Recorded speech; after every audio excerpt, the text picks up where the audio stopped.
Hello, Bobcats! I'm Isabella van der Lende, and welcome to our first edition of GC360's new show, Cat Talk. Each month on Cat Talk, we plan to spotlight and interview with major newsmakers here at Georgia College, Milledgeville, and from around the world. Our goal is to dig deeper into some of the topical issues that are shaping life here at GC and globally.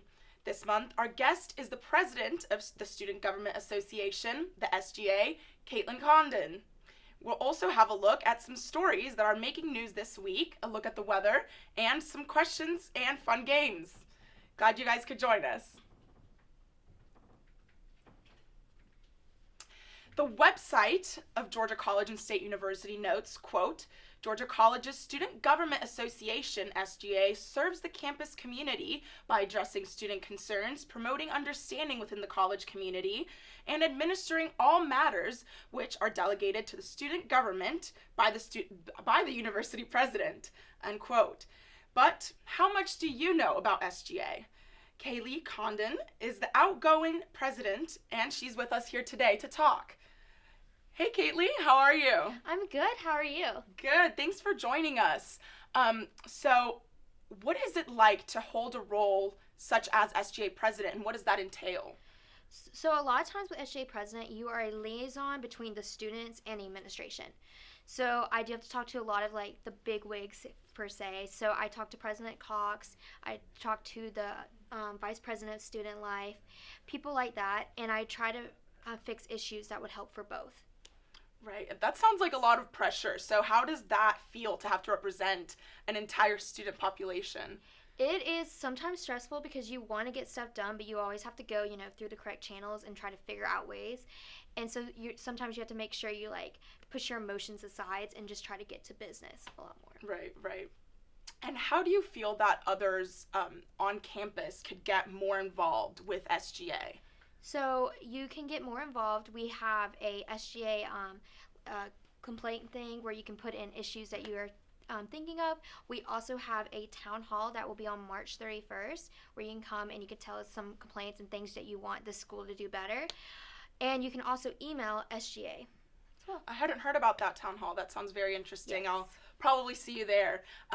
What types of values do you feel that you have to uphold as a president, and what you need to do to become president of SGA? I think a lot of it is learning how SGA kind of works throughout. So learning like how to talk to people who are very professional and are in a higher like standard as you, and trying to make sure that you uphold those values to them, where you try to be more like business instead of being like a student. So you learn a lot of like interview skills with this. You also have to be able to listen to everyone and be very good at listening. I think the biggest thing is listening to people. So because you have to hear concerns on campus, but you also have to figure out how to like translate it to faculty and stuff. Right, right.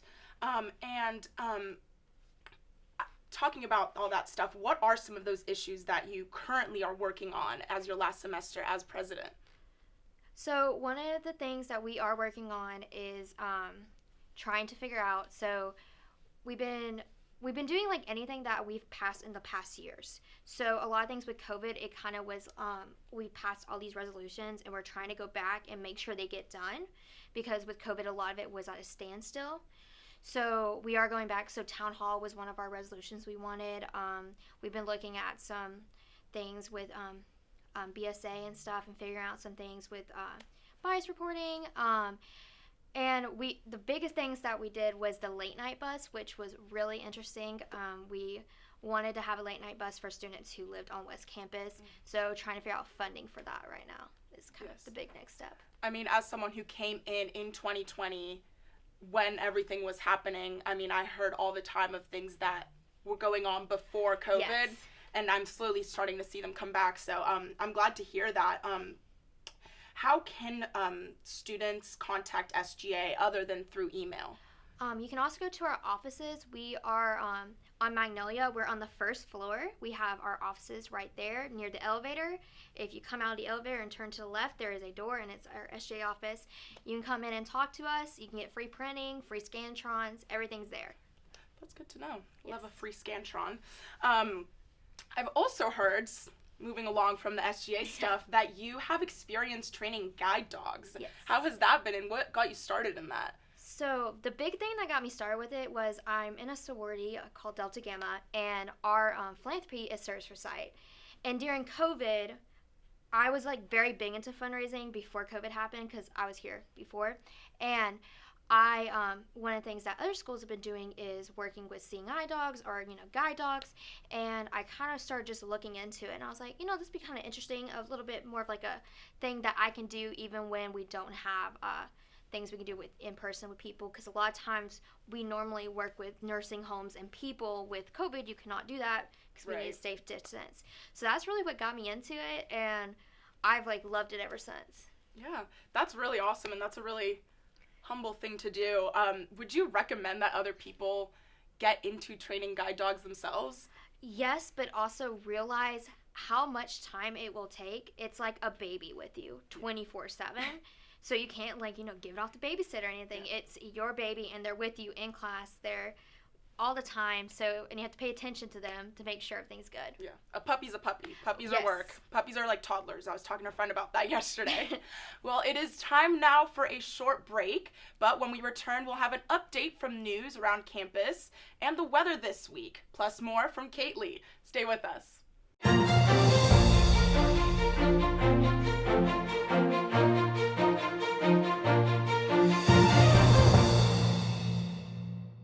Hi, my name is Susie Parker. I'm a student docent over here at Andalusia Farms. Andalusia served as the home of the famed American author Flannery O'Connor from 1951 until 1964 of her passing at 39 years old. It was here that Flannery famously wrote and had all 32 of her short stories published.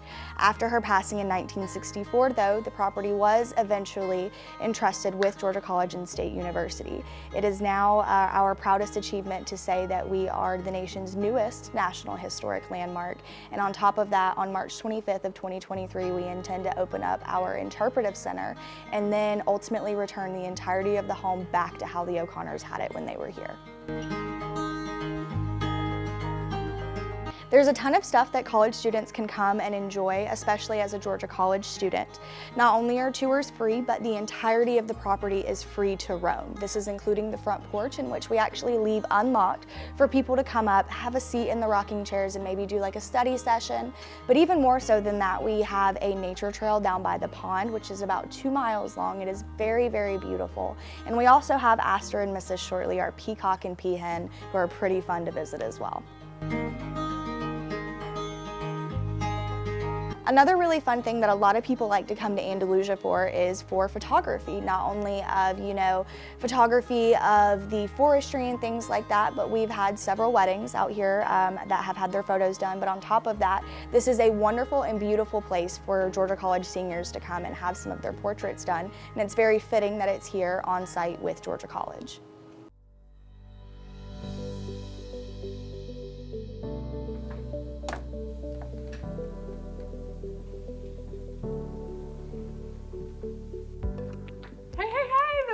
News anchor.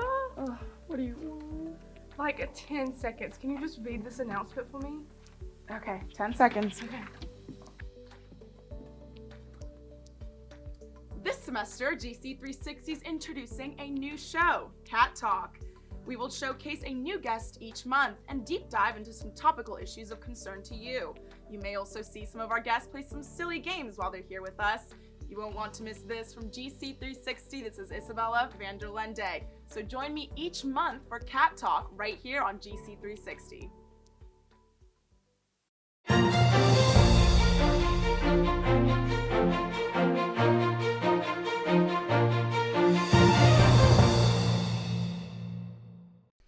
You're watching GC360, where news comes full circle, and this is Cat Talk.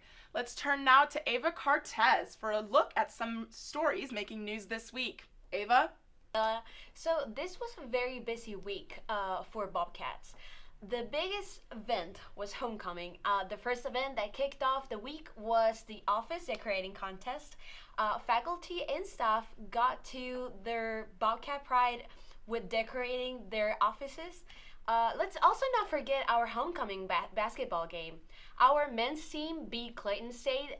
The score was 71-68, and our women's team gave it their all on the court, but lost to Clayton State. 58-69 was the final score. There was also the annual Tent City. This is the official tailgating party of the homecoming games. Alumni and students alike all enjoyed good food as they showed their Bobcat pride. During the homecoming week, the Campus Activities Board hosted Battle of the Bobcats. Bands got to compete for a spot to perform during the homecoming concert. Our executive producer Emily Smith was there. The Battle of the Bobcats is a contest between local bands. The winner gets the opportunity to perform at the homecoming concert with Young Gravy and Coin on March 24th. This year, 4 bands participated in the competition. The first performer was Malaya Lahim. This was her first year competing, and in my opinion, it was amazing. But you can see for yourself. But all I know is everything's gonna be alright. After all this time, it feels great to actually perform. The next band that performed was Sid Cannon, who had an alternative pop sound. With someone else, I set your roof on fire to see it. It was great. I mean, I got to meet a lot of cool people, and just like having the opportunity to like come and perform for everybody was awesome. After that, the band Good Host played. They got the audience up and dancing to the instrumental rock music. Their guitarist Toddy had more to say about this. And it's a genre of rock that involves a lot of time signature changes and interesting rhythms and whatnot. Finally, the last band that performed was Andalusia. And Andalusia gave the crowd a good time as they jammed out to some rock and roll covers.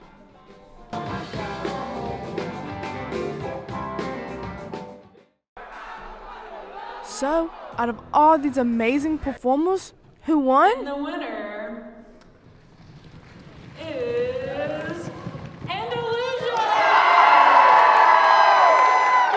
This means that Andalusia will be performing at this year's homecoming.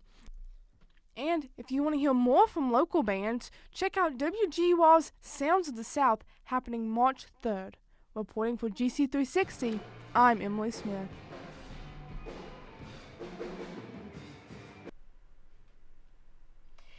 The weather in Milledgeville this week has been a bit erratic. Our weather anchor Grace Woods is on the terrace with more on that. Grace? Bobcats, I'm Grace Wood, and I'm on the top terrace of Terrell Hall. Today's a beautiful day to lay out on front campus and read a book or do your homework. Today's skies will be mostly cloudy, but with some peaks of sunshine in between. There might be a slight chance of rain, and winds will reach 5 to 10 mile-per-hour winds. Friday morning will begin cloudy before turning into rain showers as the day goes on. Temperatures will reach a high of 80 and a low of 68. Saturday will be mostly cloudy with a slight chance of rain. Temperatures will just be a high of 72 and a low of 58. Next week, we'll start off with temperatures in the 70s and 80s and have some cloudy skies in between. This has been the weather for this week. Back to you guys. Thanks, Grace. Coming up next, Kaitley answers some goofy questions and we play a sneaky word game.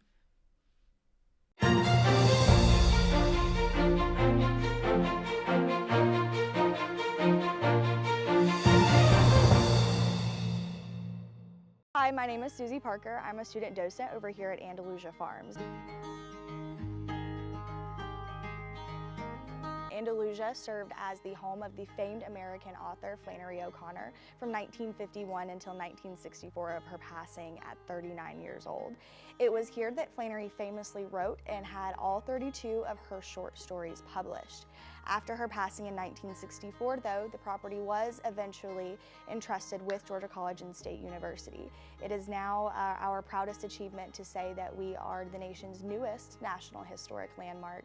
And on top of that, on March 25th, 25th of 2023, we intend to open up our interpretive center and then ultimately return the entirety of the home back to how the O'Connors had it when they were here. There's a ton of stuff that college students can come and enjoy, especially as a Georgia College student. Not only are tours free, but the entirety of the property is free to roam. This is including the front porch, in which we actually leave unlocked for people to come up, have a seat in the rocking chairs, and maybe do like a study session. But even more so than that, we have a nature trail down by the pond, which is about 2 miles long. It is very, very beautiful. And we also have Astor and Mrs. Shortley, our peacock and peahen, who are pretty fun to visit as well. Another really fun thing that a lot of people like to come to Andalusia for is for photography, not only of, photography of the forestry and things like that, but we've had several weddings out here that have had their photos done. But on top of that, this is a wonderful and beautiful place for Georgia College seniors to come and have some of their portraits done. And it's very fitting that it's here on site with Georgia College.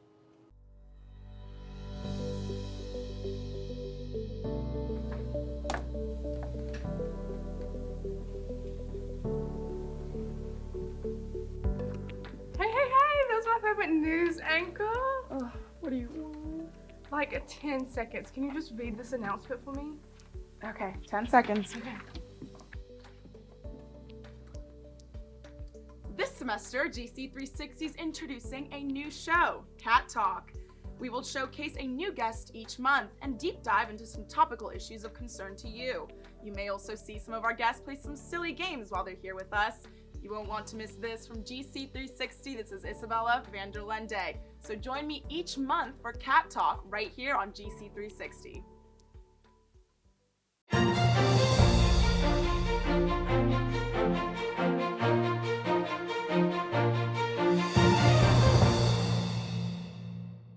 Welcome back. This is GC 360 Cat Talk. I'm Isabella van der Lende. Our guest this month is Kaitley Congdon, the president of the Student Government Association. Kaitley, are you ready to answer some goofy questions that our audiences are dying to know? Oh yes, let's hear them. All right, so we talked about how you have a guide dog. What is the hardest part about having to raise a guide dog? The hardest part is usually when so you usually get them around 2 to 3 months, so they're a baby, and you have to start, crate training them. Oh. So you don't get to sleep during the night, and when you're like a full-time student and you're not being able to sleep through the night, it gets a little hectic. So the hardest part is like having the dog, and you're having to carry the dog everywhere, and you have to make sure it does not go to the bathroom anywhere on campus where it's not supposed to. So you have to carry all this cleaning supplies, and you have to make sure it does not go during class. Oh. Hardest part probably would have to be that. That's so much fun. Yes, so much fun. And, it happens. It's like having a newborn baby. Yes, and the newborn baby does not have a diaper. Yeah. So it is just very hectic, and they have no impulse control. Yeah. Well, at least it's fun. So if you were an animal, though, what animal would you be? Ooh, that's a great question. I think I would be... Can't say dog. No, I won't be a dog. It's a cop-out.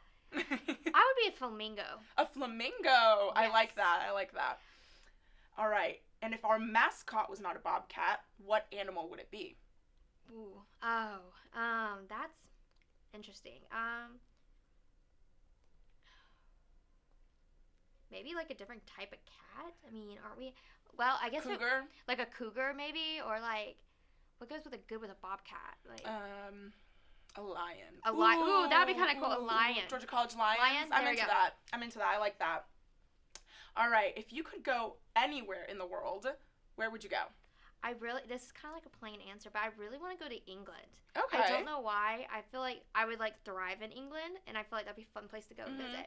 Where exactly? London? I think probably London, but I may go more in the outskirts, I think. Okay. I don't know little suburbs? The little suburbs area. I just think I may not be like a big city gal, so maybe more on the outskirts. Right. What about any other places in Europe that are your vibe? I don't know. I think probably going to Ireland would be interesting, or Australia, even though that's in Europe. Australia? Mm-hmm. Yeah. Sure, yeah. Yeah. Same place. Same area. On the other side. Yeah. What would be your superpower if you had one? Superpower. Ooh. I think I would like to read minds. Mm-hmm. I think that would be interesting, especially like trying to figure out like things and like what people actually want to say. Oh, yeah. I think that would be very like interesting for me. Yeah, that could easily go wrong though. Yes, that would be like the only downfall. Yeah. Like maybe I don't want to know what everybody's opinion is Yeah. about me, but like it would help me a lot probably. If people do like me, I'm like, oh, great. It's like, I thought we were friends, and then you just listening to their thoughts and like, I don't like her. It's okay. Yeah, that would not be very fun. Who would you prefer as a roommate? Thunder or Young Gravy? It's a good question. That's a great question. Oh, I would have to say Young Gravy, because if I did not say Young Gravy, I feel like a lot of people would be very offended by that. Yes. Are you excited about him coming for the homecoming concert? Yes, I am. I'm gonna have to brush up on some of my Young Gravy music because I only know a little bit, but I'm excited to see him. I heard he's a great performer, so. How long have you been holding in that secret? A while. We actually got him like he was already booked way in advance. Oh wow. So it's been very hush hush. I didn't find out till later, but they've been keeping it under wraps for almost a year. Did you let it spill to anyone? No. Not your mom. Nobody no one, knew. Roommates. No one knew. No, literally, I had people saying, "Oh, it's this person, this person." I would be like, "No, it's not," and they're like, "It has to be." I said, "Oh," and so yeah. Were people guessing it right? Oh yes. They knew it got out, but it was not by me, because someone else told me, and I was like, okay, so yeah. I think everyone was speculating, looking at tour dates of all the different choices, and it was definitely he were fit snooping. the schedule. Oh yeah. So, what would be worse? And this is a tough one. Jumping into the A&S fountain, or jumping into the reflection pool by the clock tower. And be honest, have you ever done either? I almost did the reflection pool. It was a dare, but I didn't end up doing it because I decided it was too cold, so I just said no. I will say I think the reflection pool is worse. You think so? I just think so. I feel like people throw more things in that. Because the A&S fountain, I see that get cleaned out a lot more. It gets cleaned out like all the time. So I feel like that's more clean. More sanitary, especially with things like that. So yeah. And here's one last one. Would you rather live at the wellness center or at the library? The wellness center, because I feel like that would make me like want to work out more. Right. I feel like that would push me. You have the lazy river too. You can to, jump in the pool. I mean, you got it all. I got it all right there. Yeah. Perfect. All right. Well, those were some great answers, but we're gonna move on to our game now. Okay. So we both have 5 words on these pieces of paper. Yes. And with these words, we're gonna start a conversation, and you have to somehow sneak one of these words into the conversation. Okay. So for example, if my word was turtle, I would have to say something like, I have to go home and cook dinner after the show, and then I have to feed my turtle. Okay. Easy. All right. So we're just gonna have a random conversation about anything. Okay. Are you ready about it? I'm ready. All right. Perfect. Okay. I'm a little worried. I feel like I'm gonna start sounding like I'm just talking in full gibberish, but that's okay. We can keep going. What are you doing this weekend? So I'm actually going to the zoo, the Atlanta Zoo. I'm okay. really excited about that. My family is very excited to go. My little brother, he loves, watching the penguins. I like watching the flamingos, and my sister loves the chimpanzees. Oh, okay. So the monkeys and stuff, they love that. And so I'm really excited to be going there. Okay. You have a big, your family's very into animals. You guys like animals? Yeah, well, especially me raising service dogs. We're big on animals. Yeah. Like my whole family, we actually have wild peacocks right now at our house. Oh! We don't know where they came from. Okay. 2, we got the male and the female. They're mating, I guess. And it just comes around and we see them all over the place. Oh, I didn't know there were peacocks in Georgia. You learn something new every day. You do. All right. So no one likes horses in your family? No cowboys in your family? No one rides horses? No, nobody rides horses. I tried. I didn't know how to sneak that one in. I'm like over here, like when it's like dark in your room and you're like trying to plug in something into the outlet, but like you're like totally blind. No, that's not fun. No, I do not ride horses, but I have a good friend that does. Okay. Yeah, and she's been talking to me a lot about like all the equipment because it's very expensive. Oh, really? I didn't realize. Yeah, like even I know the horses buttons are that fall off, expensive. it's really expensive. Like, because they Oh. have to have specialized buttons and special shoelaces on their boots, Right. and they also have to wear like these like preferred like socks because you with the boots that are they're like really sturdy, and so the socks kind of have to be like thick but also thin because you're like sweating Right. with the horse. So it's been like a crazy time like learning all about that. Yeah, that's so much fun. I'm trying to figure out which word that was in there that you snuck in, but I can't figure it out. Was it socks? Yes. Socks Oh, really? Yes. Okay. Is that an actual thing? The socks with the horses? No? I don't know. Okay. Just fully made that up. Okay. Love that. Love that. Yeah. I have no idea how to do these. Nah. All right. We'll call that. We'll I call got that 4 of game. my words in there. Yeah. Good enough. Good enough. All right.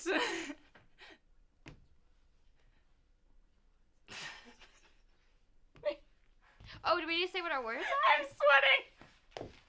Okay. I've won that game. Yeah, I think did you get all of them? I got 4. You got 4? Yeah.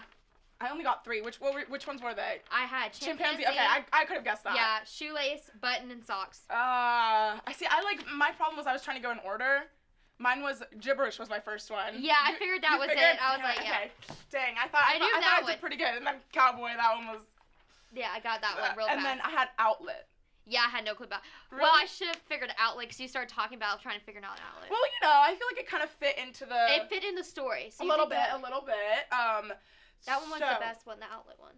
You know what? I was really trying with that one because I feel like everyone knows about that. Every once in a while, that happens to them, and they're trying to, Well, that was a lot of fun. Thank you so much, Kaitley. This was Cat Talk, and I'm Isabella van der Lende. Thank you for being with us, and we'll see you next time.